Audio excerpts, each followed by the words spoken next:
8h42, la revue de presse d'Europe 1. Olivier Delagarde, on commence avec les héros d'hier. Oui, parce qu'ils auraient pu faire la grasse matinée, aller au marché ou regarder Automoto à la télé, écrit Estelle Zanardi dans le Dauphiné Libéré.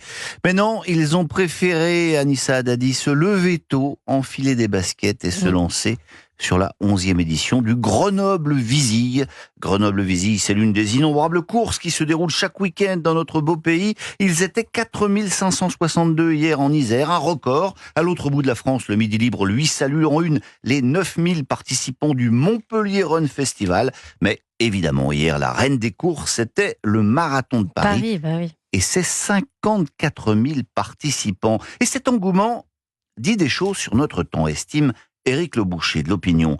Nous vivons une étrange époque, écrit-il. Une époque qui adore le marathon mais refuse l'effort. Les mêmes qui en semaine dénoncent le travail, le stakhanovisme de la civilisation capitaliste, se lancent le dimanche dans une course absolument éreintante.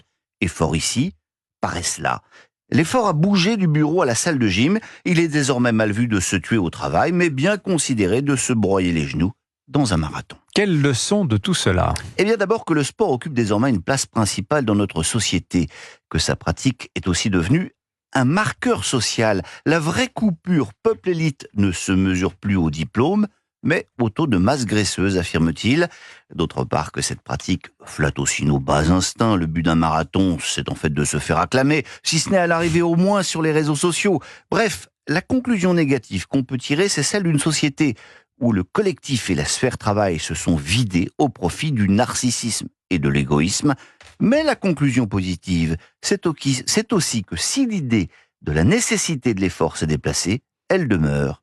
Le sport apprend vite que l'on n'a rien sans persévérance ni dureté au mal. Un autre marathon, les européennes. Ouais, on est environ au 25e kilomètre là, et apparemment les macronistes ont un gros coup de mou. Hier, le sondage publié par la Tribune a fait l'effet d'un coup de bambou qui a cassé les pattes. La liste de Valérie Ayé n'est plus créditée que de 16,5%. Dans le viseur désormais de Raphaël Glucksmann à 12% et très loin de Bardella qui est à 30%. En fait, c'est toute la stratégie du camp présidentiel qui semble remise en question. La tactique qui a consisté à pilonner le RN n'a rien donné, souligne Guillaume Tabar du Figaro. Emmanuel Macron s'apprête à prononcer un grand discours sur l'Europe. Il devait d'ailleurs avoir lieu demain, mais finalement il est reporté. On ne sait pas trop quand. On ne sait pas trop où, explique aussi Louis aux Alters. Et puis il y a peut-être un petit souci avec la tête de liste Valérie Ayé, qui n'était peut-être pas faite pour ce type de course politique. Rappelez-vous, il y a quelques semaines, Dimitri Vernet, ici même, s'était gentiment moqué de la tête de liste Renaissance, qui avait un peu patouillé lors de son premier 20h. En fait, révèle Pauline Thévenoud du Parisien aujourd'hui en France, la pression était telle que dans le taxi qui l'emmenait à TF1, Valérie Ayé a tourné de l'œil.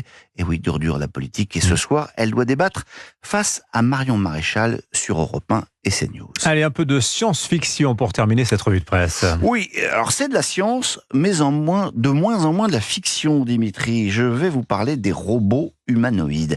C'est un dossier tout à fait passionnant à lire dans Les Échos sur la guerre que se livrent Américains et Chinois à coups de milliards de dollars.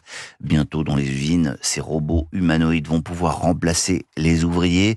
Idem dans les services à la personne. En fait, on est encore loin d'imaginer le nombre d'activités humaines où ils vont être capables de nous remplacer. C'est un peu comme si ChatGPT était doté de bras et de jambes, écrivent Benoît Georges et Frédéric Schaeffer.